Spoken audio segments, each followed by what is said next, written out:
তুমি তো অন্তরের খবর জানো।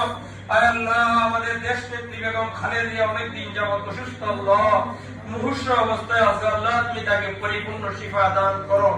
আল্লাহ ছাত্র ভাইদেরকে নিয়ে প্রতিদিনই খতমে খাজেখানের পরে দোয়া হইতেছে। আজকে বিশেষভাবে আল্লাহ এলাকার যুবক ভাইরা আল্লাহ তারাও ছাত্র ভাইদের সঙ্গে একত্রিত হয়েছে। আল্লাহ তুমি যুবক ভাইদের হাতকে কবুল করিয়া নিন। আল্লাহ যুবকদের হাতকে তুমি কবুল করিয়া নিন। মাসুম বাচ্চাদের হাতকে তুমি কবুল ফরমান। আল্লাহ দেশ নেত্রী বেগম খালেদাকে তুমি পরিপূর্ণ শিফায়ে কামিলা নসিব ফরমান।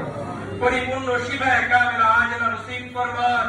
পরিপূর্ণ শিফায়ে কামিলা আজিলা নসিব ফরমান। আয় আল্লাহ, ওনার সন্তান বিদেশের বাড়িতে আছে, মওলা আমার সন্তানের কতটুকু মহব্বত মওলা, আল্লাহ তুমি বাবা জানো মওলা। আল্লাহ মার সাথে সন্তানের আল্লাহ দেখা করার জন্য যদি কোনো প্রতিদিন আল্লাহ কোনো বাধা থেকে থাকে, আল্লাহ বাধাগুলো তুমি দূর করিয়া দাও। দুনিয়ার বাধা কোনো বাধা নয়, আল্লাহ তুমি সর্ব উত্তম শক্তিশালী ওয়ালা কুদরত ওয়ালা, আল্লাহ তুমি তো হাকিম ওয়ালা, আল্লাহ তুমি সব কিছু ব্যবস্থা করিয়া দাও।